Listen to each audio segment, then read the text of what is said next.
Welcome back. President Trump strengthening ties with Taiwan with a new executive order. The State Department will now review contracts and guidelines for an engagement with Taiwan. China has been increasing its aggression against Taiwan in recent weeks. Taiwan boosting its defense spending by $40 billion to counter Beijing's military might, and it's planning to purchase arms and defense technology from the United States. Joining me now, the Gatestone Institute senior fellow Gordon Chang. Gordon, great to see you. Thank you so much for being here. What's your reaction to this move on Taiwan? Well, this is very good on the part of President Lai in Taiwan. The important point here is that he wants to spend more. He wants to buy U.S. weapons. And that's really important for President Trump, who has been talking about this during the campaign, for instance, about how Taiwan needed to buy more U.S. products, especially weapons. But the problem is that the opposition Kuomintang, KMT, basically controls the legislature. They're the largest party there, and with their coalition partner, they're able to block and water down defense spending. So it's going to be a really important test to see what happens in the legislature. Well, President Trump is making a lot of very positive moves to push back against the aggression from Communist China.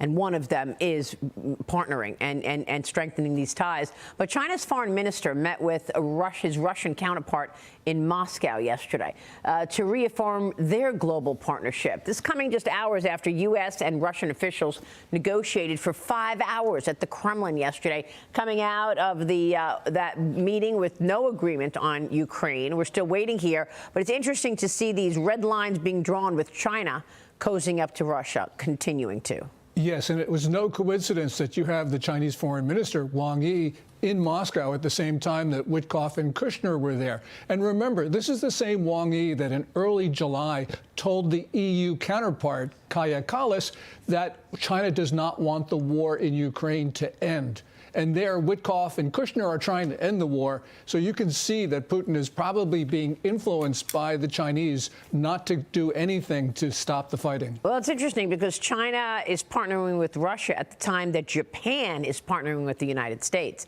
And the U.S. has been able to create many, many more alliances, including Japan, to push back on China as well. Another very important move that President Trump has made. Yeah, Japan is really important because it has a very capable military. They don't call it that. They call it the Self-Defense Forces.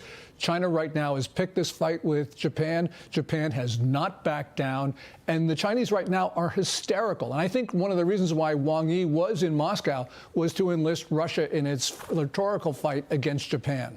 Yeah, I mean, Beijing also slamming the United Kingdom this morning as the country once again delays a decision for China to build a mega embassy in the heart of London. The UK will now decide January 20th, citing national security concerns. Now, why would they put a gigantic embassy from China in the middle of London, Gordon? Especially over sensitive cables that run underneath the Royal Mint, which is what China wants to take over. That's 20,000 square meters. Wow. No wonder why they call it a mega embassy. And clearly, Britain should not give approval. Most people think that Keir Starmer, the prime minister, will give approval because he's going to Beijing in the early part of next year, and he wants to have this sort of wrapped up. Okay. But they should not. They should not give approval for that. So let's talk about the U.S.'s relations with China right now. A lot of back and forth over the rare earth minerals issue, but now we've got soybean prices declining as China buys up more American products. That's set to extend into next year. China buying an estimated 2 million metric tons of American soybeans in November during the 2025 and 2026 marketing year. American agricultural products now shipping around the world due to the president's recent trade deals. And Agricultural Secretary Brooke Rollins says China is vowing to stop soybean purchases from Brazil. Watch this. For so long, our farmers, many of them have been farming for government checks instead of moving their product around the world.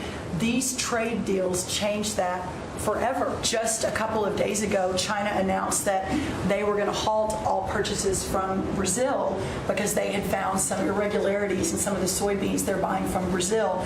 And what that means is a continued signal that this country and our farmers produce the best, highest quality soybeans, sorghum, et cetera, in the world.